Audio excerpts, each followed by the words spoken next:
we have the right to inhabit our land, to use our land. Our culture is about sustaining that relationship with the plants, the animals, in a forest. I did start drawing a lot in the residential school, really not knowing my culture and traditions. And I'm very proud to be here today. My name is Halos, and this is my squia. And welcome to the summer version of Voices of Shishalh. And of course, I'm Chief's announcer. And Chief, you've brought us to an outdoor location. We've done every one of the shows from the Longhouse. And at your suggestion, we moved into the beautiful outdoors because you're a man and a people of the land. Where are we now? We're in a mountain just above the Sechelt Nation, and we can see the village from here. We can see the Salish Sea, we can see the inlets, and it's a very important spot, it's a prominent spot to our people where this mountain was used for gathering of many medicines.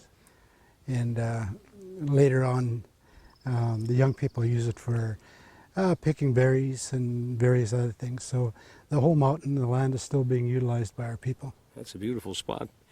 So today we're going to cover off being on the high seas, which of course, you know, the salmon people you are, and it's another part of your territory. There was a cultural boat trip which took place, which was a beautiful way to reintroduce the community to oral traditions. As we show these pictures, would you explain about the boat trip and what it was designed to produce in the community? Well, the boat trip was trying to relive our past. We used to use the inlets for marine ways that would transport our people up and down the villages. As you know, that the village site we went to was probably 60 miles up the inlet. So what we tended to do was to bring our people back to the time when our people journeyed up and down the inlet. And when they journeyed up and down the inlet, it was for many reasons. And part of what we tried to do was to explain the different landscapes, the different sites, but try to do it in our traditional language. So everything that we're endeavoring to do is bring our people back into time so that they would recapture not only language, but recapture the land that they originated from. They are the descendants of the Sechelt Nation that inhabited this coastline thousands of years ago.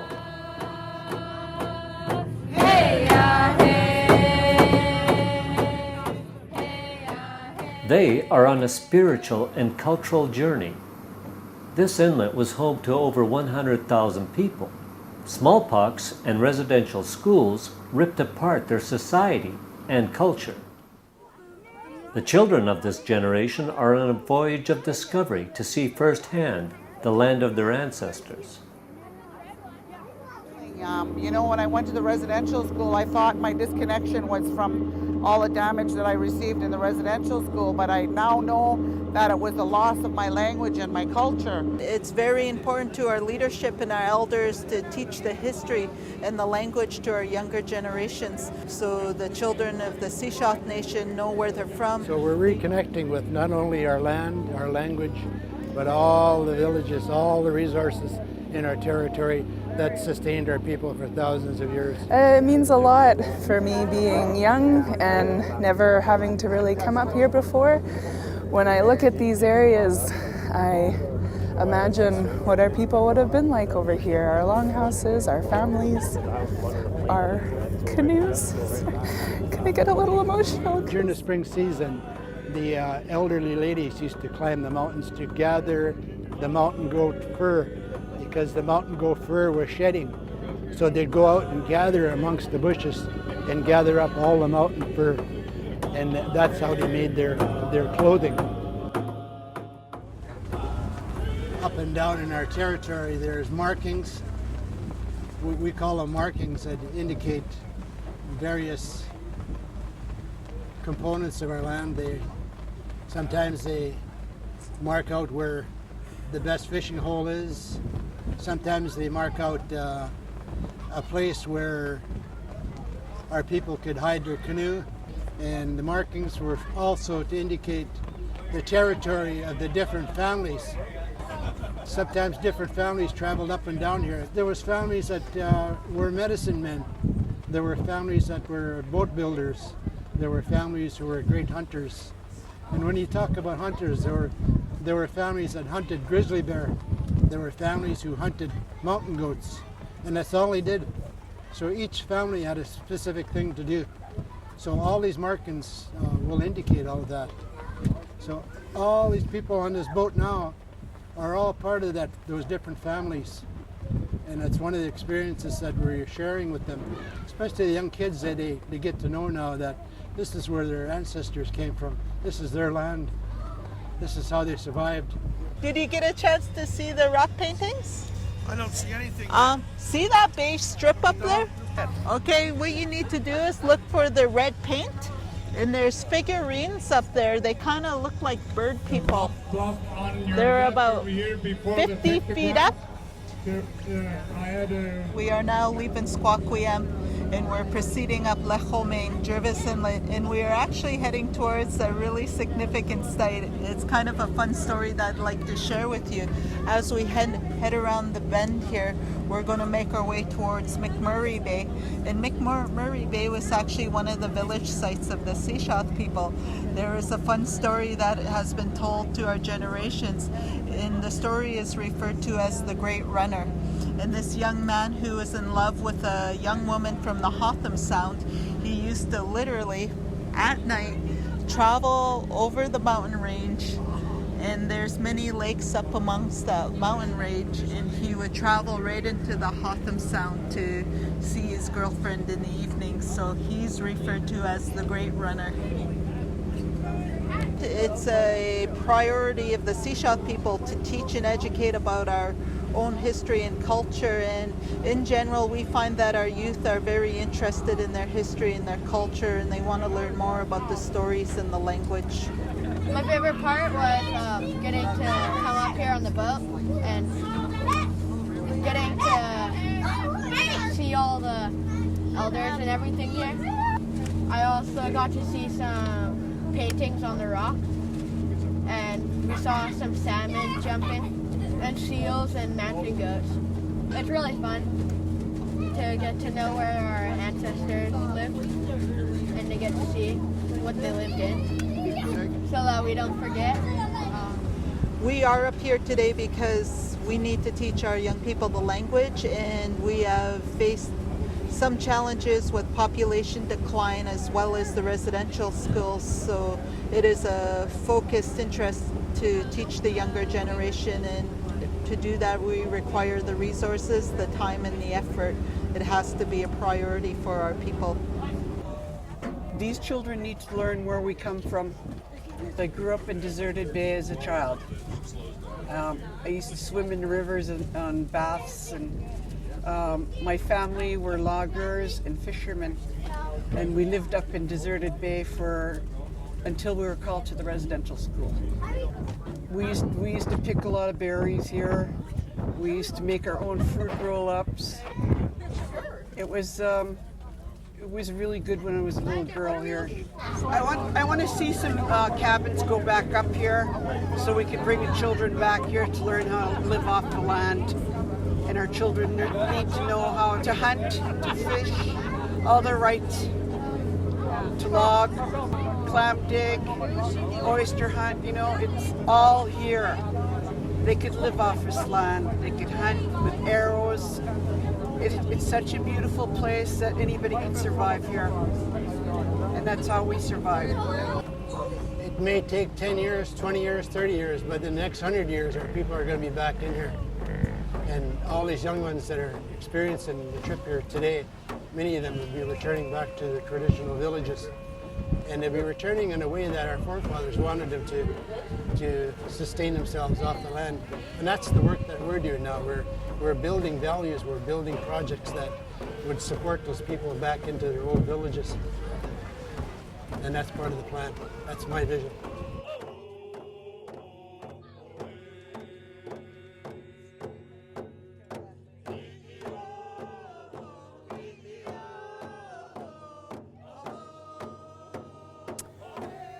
And that was the cultural boat trip. And I think everybody had a wonderful time. And I think they came back feeling inspired, refreshed, renewed, with a little more insight into the language of the Sechelt people.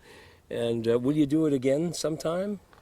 We always wanted to be up there. We always want to travel into our traditional lands, because in our traditional lands there is a feeling of spirit.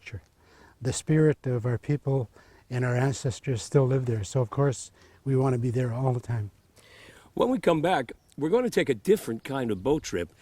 The Sechelt people are in fact environmentalists from time immemorial. You have told me that many times, and I can see by what you've done that it's true. But now you're linking with probably the biggest environmental brand in the world, known as Greenpeace. And when we come back, we're going to go on board the Esperanza with Candace Campo, who does many of our cultural events, and we're going to sail with them as they protest big oil. That's when we come back.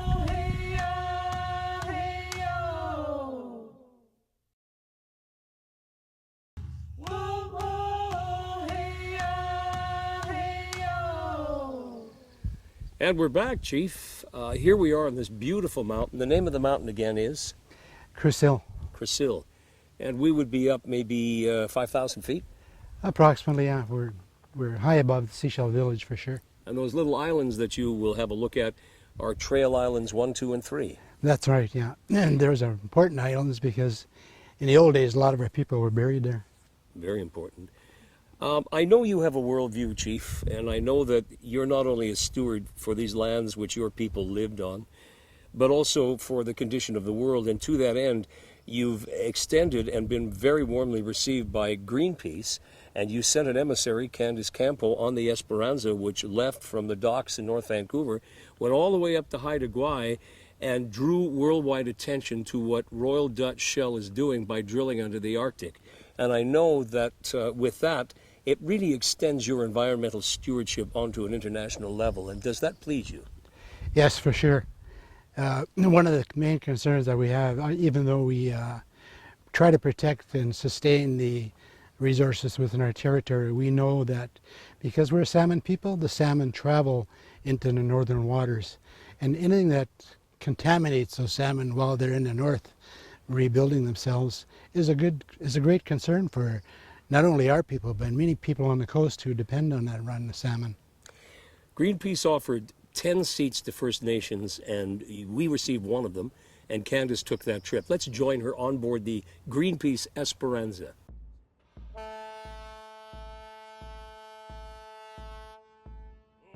Going on an adventure, I'm going on a trip of a lifetime, and I'm just so incredibly honored to be on the Esperanza as a guest of Greenpeace, to be a delegate, to go up to the Haida Gwaii and to meet with the Haida Gwaii people. This mission is the first time we have a collective of Aboriginal Indigenous people acting as a delegation on behalf of Greenpeace and on behalf of the West Coast here. They say that the Esperanza is the ship of the people, and it's about us as a people networking, communicating together and coming together for the common cause to address Arctic oil. There's a 7 million strong global movement of people fighting Shell and fighting against people who are trying to take advantage of the melting sea ice, capitalize off a crisis of their own making, and move north to drill for more of the oil that caused this crisis in the first place. It's crazy. But at the same time, there's also this incredible movement on the coast, this tar sands movement of people who've been fighting not just the tar sands in Alberta, but the expansion in BC, the tankers and the pipelines. And there's this movement, these 6 delegates on board are connecting these stories and bringing these stories together. While everyone's been busy fighting the tar sands on the coast, Shell has been sneaking up, getting into position to drill for oil in Alaska. And if they get their last permits, they'll be moving their fleet up into place to begin drilling for exploratory oil July 1st. Now, this is a crisis of global concern. This is unburnable oil. We should not be drilling for and burning this oil. We need to begin switching instead to a clean, green, renewable energy economy. And the more that we're putting money and priority into these dirty oil projects, the further back we're setting that. And because, of course, the increase in tanker traffic that this Arctic oil project is going to mean for the coast, we think that every coastal First Nation, every person in BC has an absolute right to speak up and be heard about Shell's plans in Alaska. The Sechelt Nation have been very active at the local level to ensure to protect the environment of our territory, our land and water, and now we are starting to look at the more collective global picture and some of the potential impacts of Arctic oil and what the consequences could potentially be if Arctic oil is shipped down south to our beautiful Salish seas. What most people may or may not know is that already 20 tankers travel and ship oil down the coastline. We already are in danger, and if Shell were to be successful in their bid to drill Arctic oil, that's going to magnify it quite considerably, which should be a concern to all people on the coast and within this country. The impact is almost unimaginable. We all know how our Salish Sea is so dear to us, and if you were to go back 20 years and look at the Exxon Valdez, they're still experiencing the negative impacts, and the oil spill still exists in that area. I think the desired outcome is for people to see this as all part of the same story, that this is all connected, and that we can't just keep playing whack-a-mole with these dirty energy projects, that we need to address it in a much bigger, much more holistic way if we have any hope of stabilizing the global climate and shifting towards a clean, green, renewable energy future.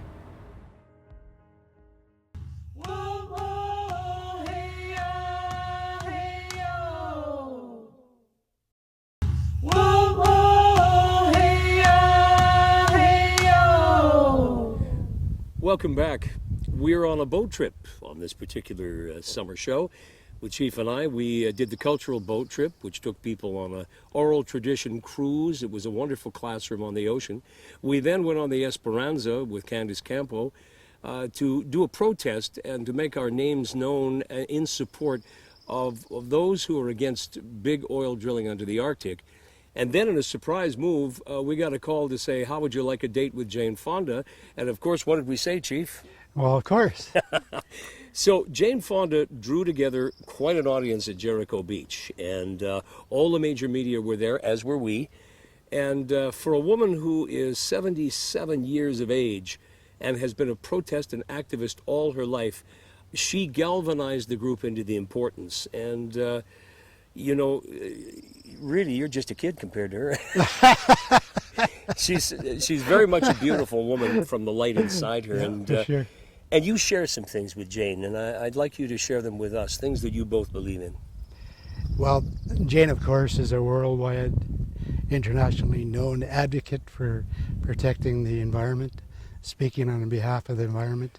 And we were happy to join up and team up with people like Jane Fonda to help us get the word out what's happening in our country, and particularly in northern British Columbia, where big oil companies could devastate the country.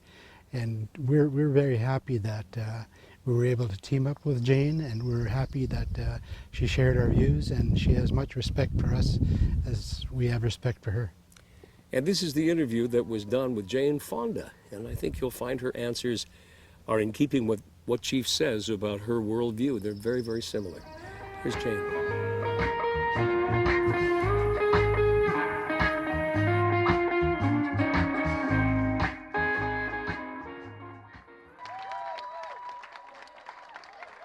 Hi, Vancouver! Or should I say hello, unceded Salish territory? I am aware of the unbelievable beauty of this pristine coast. And I stand here with you and with the unbelievably brave First Nations people who are trying to stop big oil from spoiling the coastline. The rest of Canada will come to understand that the 1.6 billion subsidies that Canada gives to fossil fuel companies is wrong. That the water that they're killing is wrong, that the land that they're killing is wrong, that the people that they're killing at the Alberta tar sands is wrong. Can people understand that this is now their responsibility, not yours, not the government's, it's the ordinary people? This is, we have so little time, and I think that more and more, you know, as the grandson of Chief Dan George just said, there's a change happening. There is a change happening. And more people, not just First Nations, although they've led the way, are realizing it's now or never. We have to wake up and do it. We have everything. Science is on our side, economics is on our side. What we need is people. We need people's will. When I was lucky enough to attend the AGM of Kinder Morgan, I say lucky enough because I was able to look at Richard Kinder in his face and say, Tsleil-Waututh Nation will do whatever it takes to make sure that pipeline will never, ever go through. Are First Nations always going to be the lead here? They seem to be breaking the ground. They seem to be talking. Their title and rights is in there. Do you think that this is where it belongs? Are they the captains of this campaign? Well, you know, the fact is that First Nations people have been talking to us for centuries, you know, since the Industrial Revolution, saying this is not the way to go. And we didn't pay attention, and now the crisis is so acute that we are paying attention. And we are listening to their voices because they have such a profound attachment to the earth, and we're applauding them. And one of the things that's so great about this rally and why I wanted to be here is because I haven't been to a rally where I'm standing alongside and slightly behind First Nations leaders. That's very exciting for me. See some young faces out there? Young faces and very old faces. You wanna do a trade, I don't need your money. Just give me some dating, give me some honey. Put some earth on my face, cause I come from a whole different kind of place. Coast Salish Queen, here to protect these river greens. Yeah, 10,000 years upon the scene. Back when these waters were nice and clean, but too many fiends be living off my back. Yeah, my people are here and we ride on track. Yeah, we bringing this back. We got these stories, we got these glories. It's written in the earth, yeah, it's way before me. This is how we go, this is how we let the music take control. Yeah, like this, like this.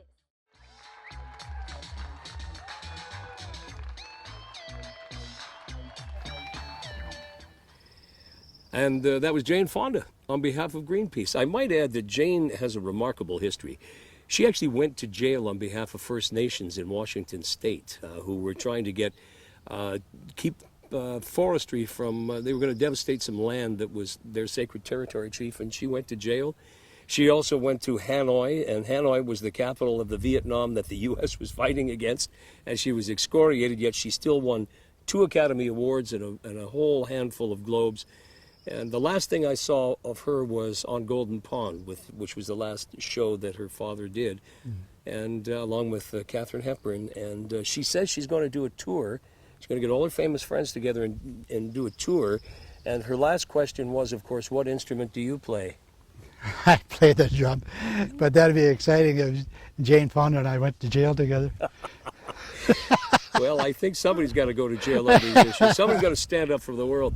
That's it from the top of this beautiful mountain where a light breeze is flowing through, the birds are singing, and we've had such a good time, and we will see you again very soon on Voices of Shishalh. We have the right to inhabit our land, to use our land. Our culture is about sustaining that relationship with the plants, the animals, in a forest. I did start drawing a lot in the residential school, really not knowing my culture and traditions.